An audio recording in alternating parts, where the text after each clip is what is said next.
नमस्कार, आप देख रहे हैं गुड न्यूज टुडे। शाम के 4 बज चुके हैं और ये वक्त होता है हमारे खास कार्यक्रम ये हुई ना बात का। मैं हूं आपके साथ अनंत भट्ट और कार्यक्रम में आज बात होगी सावन के सोमवार की।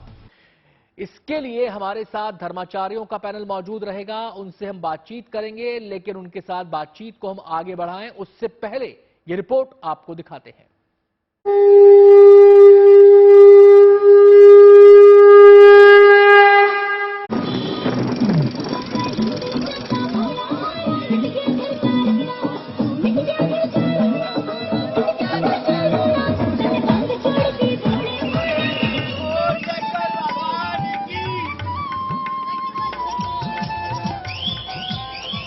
सावन भगवान शिव को इतना प्रिय क्यों है, ये तस्वीरें उसकी गवाह हैं। शिव के भक्तों का रेला सड़कों पर है और श्रद्धा की सबसे बड़ी तपस्या का रंग देखते ही बन रहा है।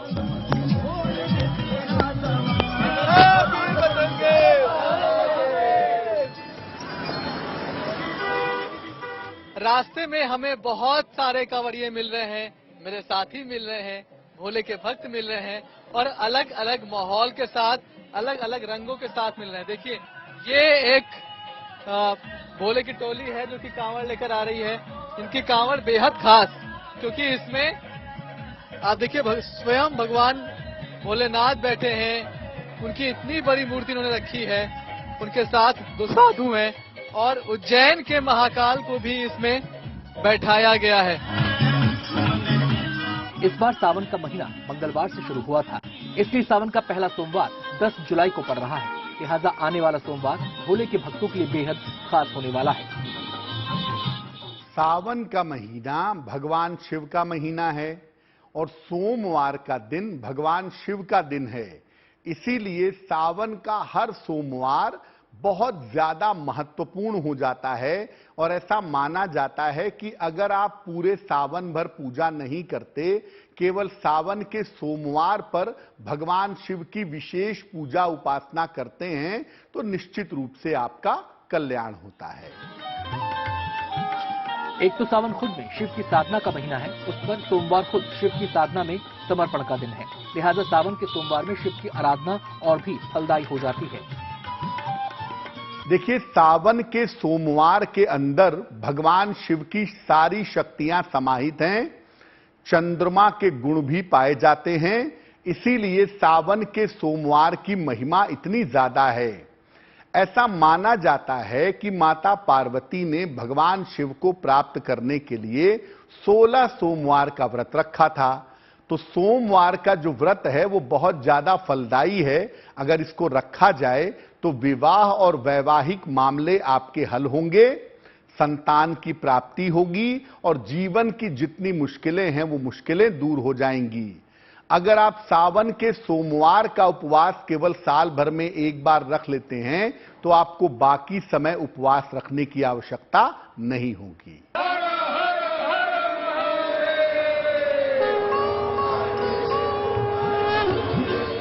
भोले के भक्तों का संसार बेहद अनोखा है। सावन के महीने में न केवल भक्त खुद को शिव की परंपरा में ढाल लेते हैं, बल्कि अपने आसपास शिव की आराधना का अद्भुत संसार बसा लेते हैं। कहते हैं सावन के पहले सोमवार पर भोले को किया गया अर्पण सुख समृद्धि की गारंटी होता है। देखिए, शास्त्र कहता है कि भगवान शिव केवल एक लोटा जल से प्रसन्न हो जाते हैं। उनकी पूजा में किसी तरह का कोई भी तामझाम नहीं है।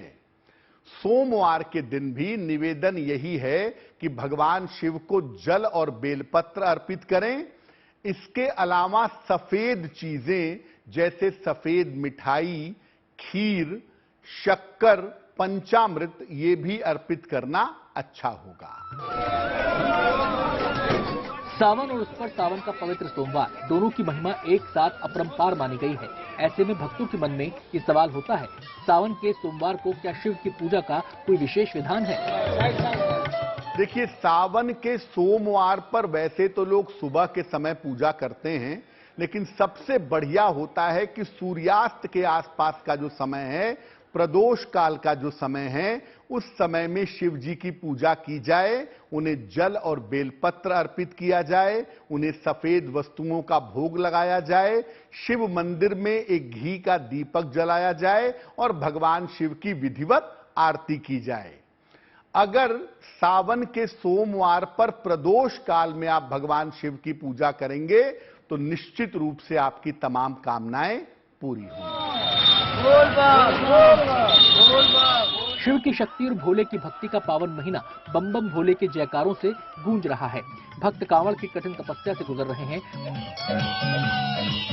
भोले के भक्तों में ना तो कठिन परिस्थितियों का भय है, ना माथे पर किसी तरह की शिकन है। बस प्रतीक्षा सावन के सोमवार की है, जिसे शास्त्रों में भोले की पूजा के लिए सबसे पवित्र माना गया है। हरिद्वार से मनीष चौरसिया के साथ bureau report, good news today.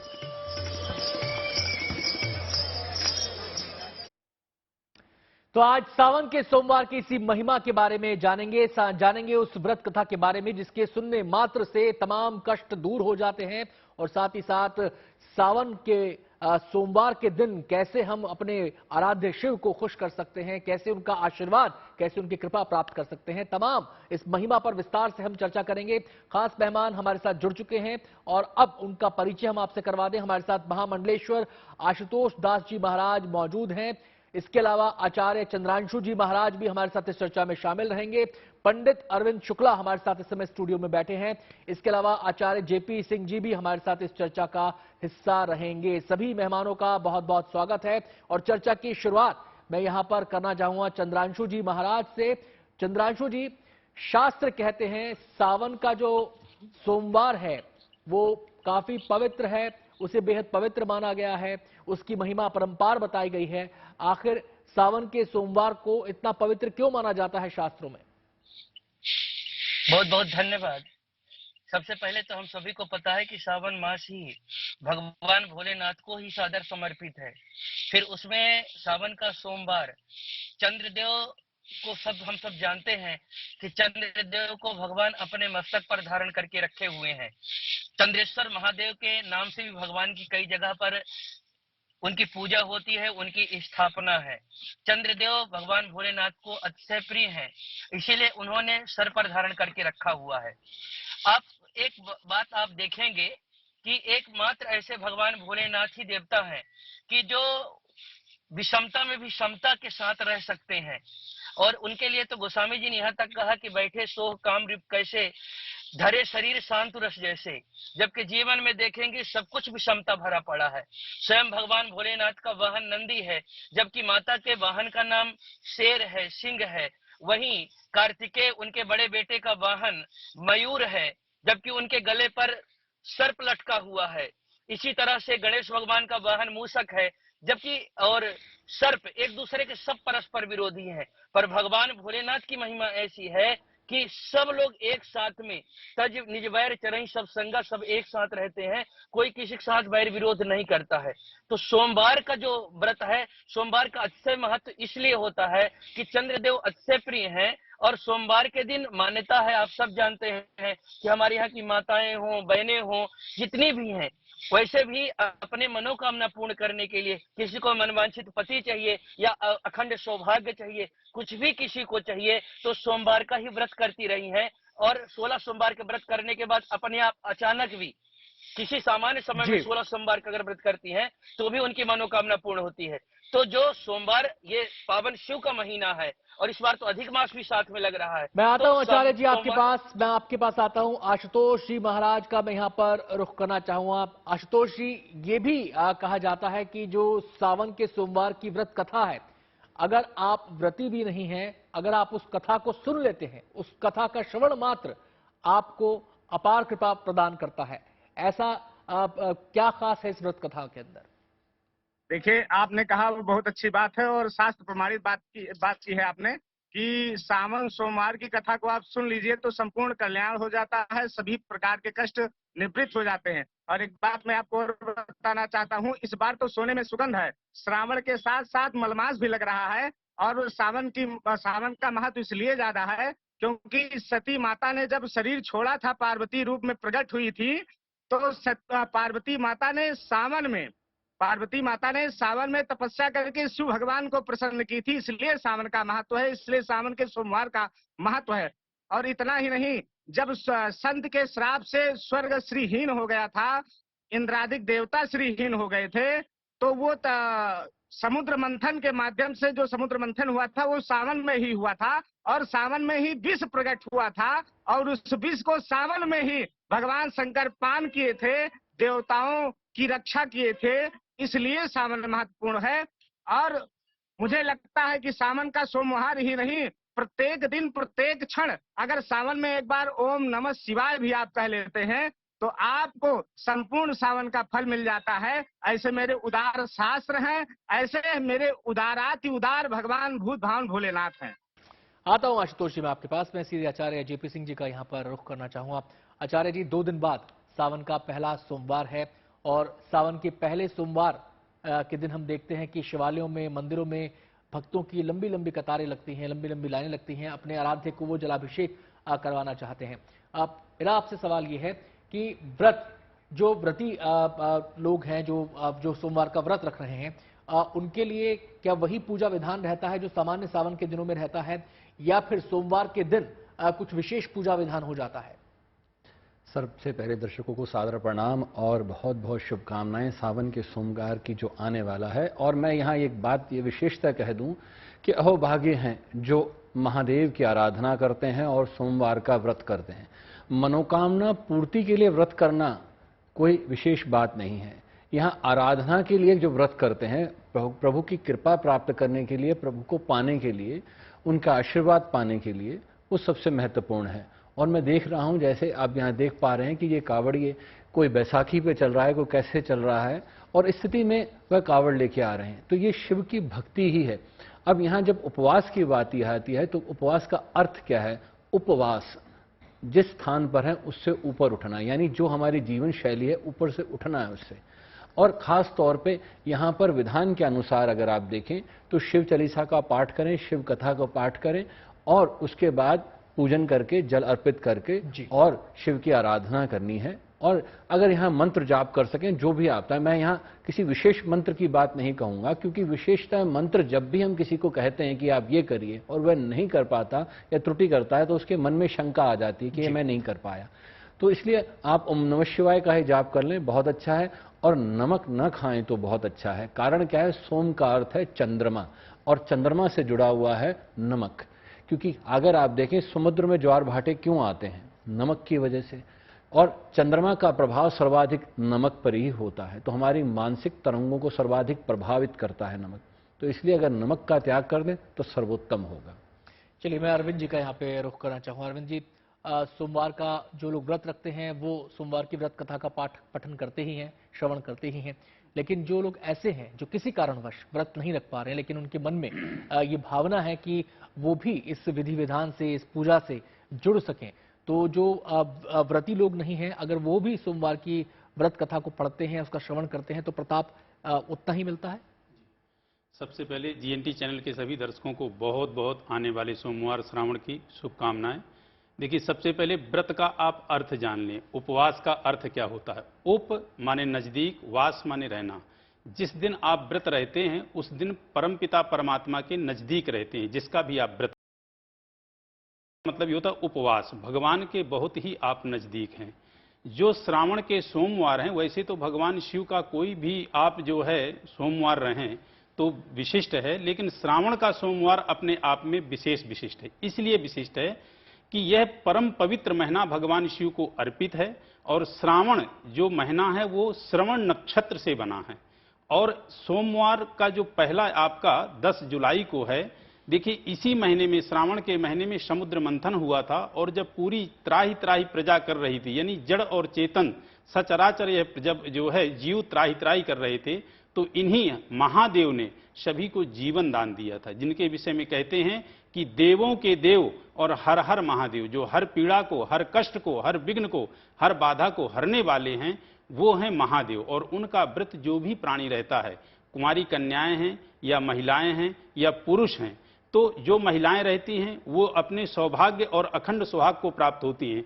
जो कुंवारी कन्याएं रहती हैं उनको अच्छा घर और अच्छा वर प्राप्त होता है। और जो पुरुष रहते हैं उनकी सभी मनोकामनाएं, जो भी मनोकामनाएं होती हैं, सभी मनोकामनाएं उनकी पूर्ण होती हैं। व्रत अब आप कैसे रहें? व्रत में जितनी आपकी श्रद्धा है उसके हिसाब से आप व्रत रहें।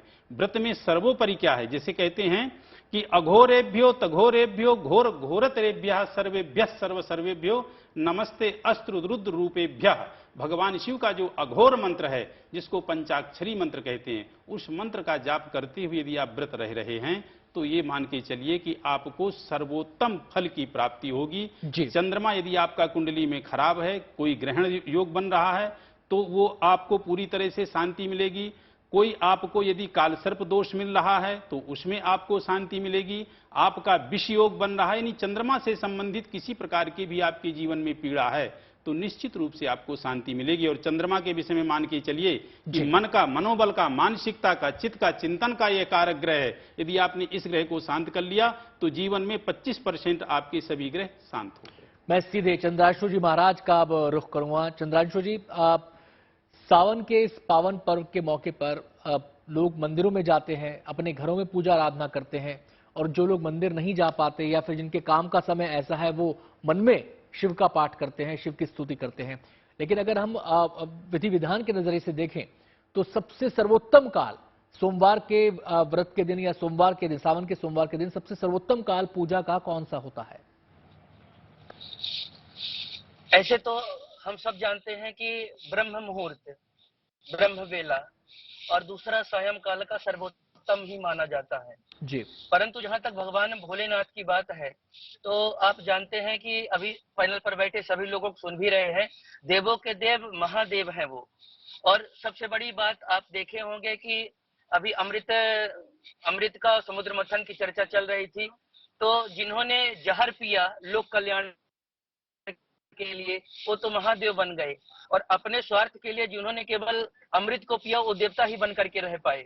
मेरा सिर्फ आपसे इतना कहना है कि ये सबको जानना चाहिए, भगवान भोलेनाथ ही एकमात्र ऐसे देवता हैं कि उनके जैसा और दूसरा कोई है ही नहीं। एक बार तो ब्रह्मा को शिकायत कर देना पड़ा कि मेरे लिखे विधि के विधान को मेट देते हैं।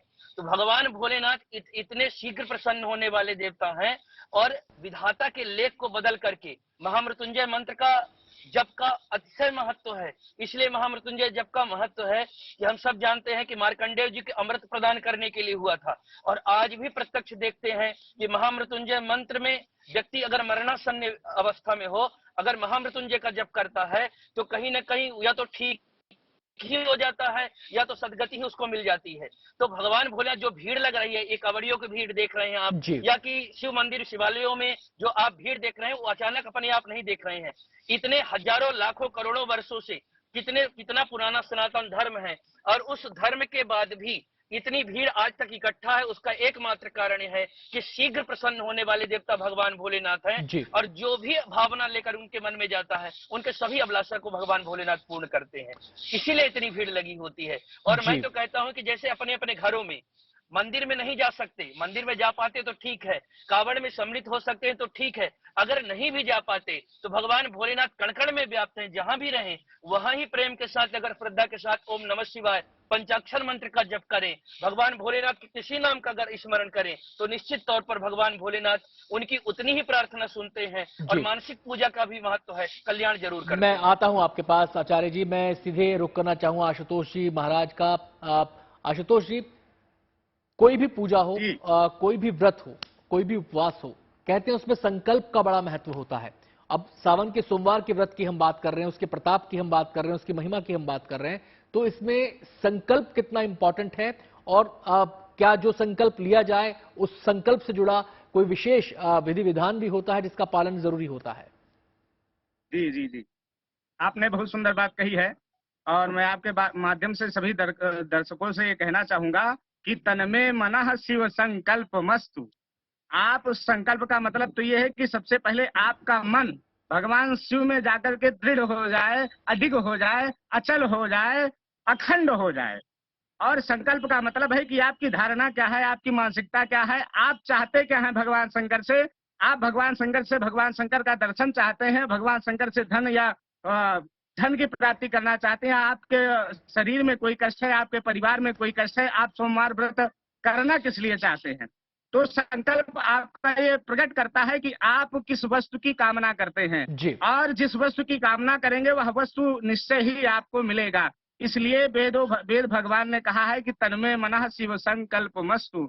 भगवान शंकर के चरणों में आप अपने मन को लगा करके जो भी व्रत, नियम, स्वाध्याय, आध्याय, जो भी आप अपने मन से प्रतिज्ञा लेंगे, अपने कर्म से प्रतिज्ञा लेंगे कि हमको सोमवार का व्रत करना है और मैं सोमवार का व्रत करूंगा और सोमवार के व्रत करने के फल स्वरूप भगवान शंकर की अति महती कृपा हमारे ऊपर हो।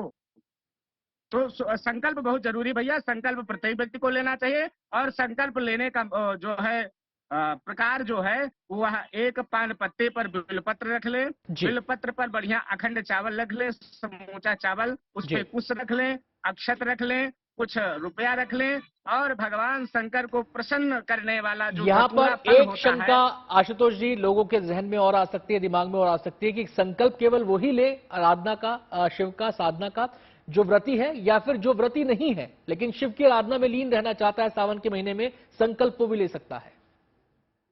देखिए, मैं आपसे निवेदन करना चाहूंगा कि जितने भी कांवड़ वाले होते हैं उनके अंदर तो भगवान स्वयं शिव बसते हैं और आपको बता दूं कि भगवान शंकर के जितने भी भक्त हैं वो सावन में भगवान शंकर सबके अंदर वास करते हैं। अगर वास ना करें तो ये जो कांवड़ वाले होते हैं, लूले होते हैं, लंगड़े होते हैं, चल नहीं पाते हैं, एक पैर होता है, लेकिन वो भी 1,000 किलोमीटर बैसाखी के सहारे शिव धाम पहुंच जाते हैं, शिव भगवान की कृपा प्राप्त कर लेते हैं। तो मैं ये निवेदन करना चाहता हूँ कि चाहे वो कांवड़ वाले हैं वो भी संकल्प लेते हैं कि मुझे जो है अयोध्या से बनारस तक की यात्रा करनी है या बाबा धाम तक यात्रा करनी है, तो संकल्प मन से भी होता है। इसलिए मैंने आपसे पहले भी कहा कि तन्मे मनः शिव संकल्प मस्तु, संकल्प मन से भी होता है, लेकिन सकाम संकल्प जब किया जाता है, जैसे किसी का ग्रह अरिष्ट हो या कोई किसी कामना से हो, पुत्र की कामना से हो या पारिवारिक कोई क्लेश हो उसकी कामना से हो, तो वह संकल्प अनिवार्य होता है। संकल्प प्रत्येक प्राणी को लेकर करना चाहिए। सीधे मैं जेपी सिंह जी का यहाँ पर रुख करना चाहूंगा। सिंह सर, ये जो सवाल लोगों के जो जहन में आता है जब व्रत की बात आती है, अमूमन 4 सोमवार होते हैं लेकिन इस बार 8 हैं, तो व्रत के दौरान लोग कई बार ये करते हैं कि जोड़े से व्रत कर लेते हैं, पहला कर लिया, आखिरी कर लिया, पहला दूसरा कर लिया। एक तो ये कि अगर आप पूरे व्रत नहीं भी रख रहे हैं, अगर आपने जोड़े से व्रत किया तो उसका प्रताप सेम है, और जो सावन के सोमवार है सबका प्रताप समान होता है या फिर इसमें भी वरीयता बदलती रहती है? देखिए, बहुत महत्वपूर्ण प्रश्न है आपका। कारण क्या है, जन कल्याण की भावना से जिस तरह से ओतप्रोत होकर आप प्रश्न पूछते हैं, उससे मुझे लगता है कि आप जैसे मनोदशा पहचान लेते हैं कि लोग क्या सोच रहे होंगे।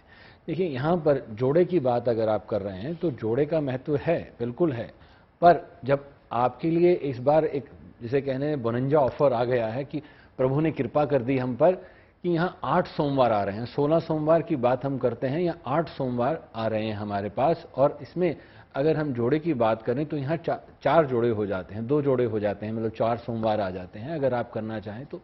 पर हर सोमवार की महत्ता अलग आ जाती है। कारण क्या है, दिन, तिथि, नक्षत्र के आधार पर उसका महत्व बदलता है।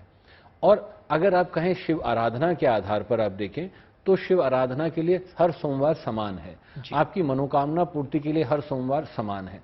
पर अगर आप दिन, तिथि, त्योहार के आधार पर, बीच में पड़ने वाले नक्षत्रों के आधार पर, जैसे अब सोमवती अमावस्या भी आने वाली है, तो उसका महत्व अलग हो जाता है। जिन्हें अपने पितरों की शांति करनी है, कालसर्प योग दोष की शांति करनी है, तो इसके लिए सबसे महत्वपूर्ण दिन है सोमवती अमावस्या। तो इस तरह से अलग अलग तिथियों के आधार पर भी सोमवार की महत्ता बदल जाती है। मैं यहाँ पर अरविंद जी का रुख करना चाहूंगा। अरविंद जी, सावन के माह में कहा जाता है कि शिव तांडव स्रोत जो है उसका भी पठन पाठन किया जाता है, उसका भी पठन पाठन करने से आपको शिव की कृपा मिलती है, और सावन के सोमवार के दिन इसका पठन पाठन कितना आपको आपके ऊपर आपको कितना आशीर्वाद ये दे सकता है, कितना महत्वपूर्ण है ये? देखिए, शिव तांडव के विषय में तो कहना ही क्या है। शिव तांडव जो है रावण विरचित है, और इसको जो है रावण ने जो है लिखा है, रावण ने ही अपने मुग्ध कंठस्वर से भगवान शिव की स्तुति की है। और कब स्तुति की है? जब उसने हिमालय को उठाया है और एक एक अपने शीश को भगवान शिव के चरणों में अर्पित किया है, और उसका बहुत ही सुंदर उसने अपने कंठ मुख से पाठ किया है, जिसका पाठ प्रारंभ होता है जटाटवीगलज्ज्वल प्रवाह पावित स्थले गले वलंब्य लंबितं भुजंग तुंग मालिकाम् डमड्डमड्डमड्डमन्निनादवड्डमर्वयम् चकार चांड तांडवम तनोतु न शिवा शिवम। समय का अभाव है, इसी प्रकार उसने बीच में कहा है स्मरच्छिदम पुरच्छिदम भवच्छिदम मखच्छिदम गजच्छिदांध कच्छिदम तमांत कच्छिदम भजे अखर्व सर्व मंगला कला कदम्ब मंजरी रस प्रवाह माधुरी विजिभ्रणा मधुव्रतम। तो मैं ये बताना चाहूंगा कि रावण के प्रति यदि किसी की मानसिकता कुछ ऐसी हो कि रावण क्रूर था, ऐसा था नहीं, वो त्रिकालज्ञ था, तीनों काल का उसको ज्ञान था। उसने स्वयं नारायण को अपनी नगरी में बुला करके एक एक अपनी संतति को मोक्ष को दिलाया था। वह परम भक्त था और भगवान शिव की आराधना में शिव तांडव सर्वोपरि है। यदि जो व्यक्ति पाठ करता है तो बहुत उत्तम लाभ। मैं चंद्रांशु जी का रुख करना चाहूंगा। चंद्रांशु जी, शिव तांडव स्रोत की हम बात कर रहे हैं, तो यहाँ पर क्या लोग समान रूप से इसका पठन पाठन कर सकते हैं या फिर किसी की कोई विशेष मनोकामना है उस दृष्टि से इसका पठन पाठन करना उपयुक्त रहेगा, या केवल व्रती लोग ही कर सकते हैं, जो व्रती नहीं है वो भी कर सकते हैं?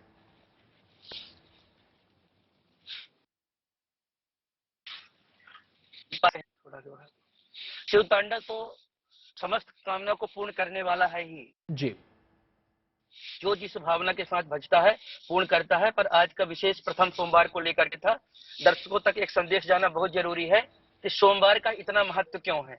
हम सब जानते हैं कि मन के जो देवता है ना, वो चंद्र देवता है। मन सचित्त महान लिखा है और वेदों के अनुसार भी चंद्रमा मनसो जाता लिखा है। चंद्र मन के देवता ही चंद्रमा है। और संकल्प विकल्पात्मक मन, अच्छे बुरे विचार संकल्प विकल्प करने का अधिकार केवल मन के पास में है। बुद्धि निश्चय करती है। तो जब तक उत्तम मन नहीं होगा, अच्छा मन नहीं होगा, तब तक कोई उपासना, कोई भजन, कोई पूजन सार्थक हो ही नहीं सकती है। इसलिए चंद्रदेव सोमवार के अधिष्ठात्र देवता चंद्रदेव हैं और भगवान भोलेनाथ को अत्यंत प्रिय है। मन के अधिष्ठात्र देवता हैं और मन ही सब अच्छे कार्यों को करने वाला है। और इसी को भगवान कृष्ण ने गीता में कहा, मने एवं मनुष्याणाम कारणम बंध मोक्षयो, मुक्ति का और बंधन का कारण भी मन को ही बताया गया है। तो सबसे अच्छा समर्पित करने वाला उत्तम मन ही भगवान भोलेनाथ के लिए है। उत्तम हृदय, उत्तम विचार और शुद्ध सात्विक मन से जो पूजा करे शुद्ध मन को लेकर। चलिए इसीलिए जी चंद्रांशु जी मैं आता हूं। मैं एक बार फिर से अरविंद जी का यहाँ पे रुक करना चाहूंगा। जो मेरा प्रश्न था कि तांडव स्रोत को लेकर क्या विशेष परिस्थिति में ही इसका पठन पाठन किया जाए सावन में, या फिर कोई भी कर सकता है, व्रती है नहीं? अब शिव तांडव स्तोत्र को कोई भी व्यक्ति कर सकता है और श्रावण के महीने में 1000 गुना इसका लाभ मिलेगा। यदि शिवालय के नजदीक बैठ के करता है तो अनंत गुना लाभ मिलेगा। और अपने वो यदि दैनिक दिनचर्या में यदि इस पाठ को करता है तो निश्चित रूप से उसको अपने जीवन में सभी अभिष्ट फल प्राप्त होंगे जिसकी वो कामना करेगा।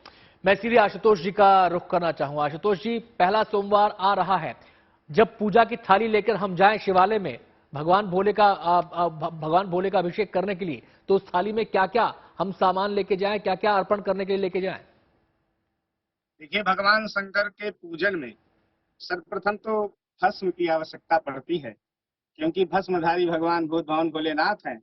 तो भस्म अनिवार्य है। आपके पूजन थाली में भस्म होना चाहिए और अक्षुण चावल होने चाहिए, कटे फटे टूटे फूटे चावल ना हो। बिलपत्र होना चाहिए। वैसे सोमवार है तो 108 चावल के दाने, 108 बिलपत्र जिसपे राम राम लिखा होना चाहिए, भस्म होना चाहिए, धतूरे का फल होना चाहिए, फूल होना चाहिए और उसके बाद में रुद्राक्ष की माला आपके भी गले में होनी चाहिए, आपके मस्तक पर भी भस्म और जल के साथ अभिषेक करने हम शिवालयों में जाएं, अपने घर पर भी कर सकते हैं। बहुत बहुत शुक्रिया आशुतोष जी। माफी के साथ आपको रोकना पड़ रहा है क्योंकि समय की कमी है, और साथ ही साथ हम शुक्रिया अदा करेंगे चंद्रांशु जी महाराज का भी, आचार्य जेपी सिंह जी आपका भी शुक्रिया, अरविंद शुक्ला जी आपका भी बहुत बहुत शुक्रिया हमारे साथ इस चर्चा में शामिल होने के लिए।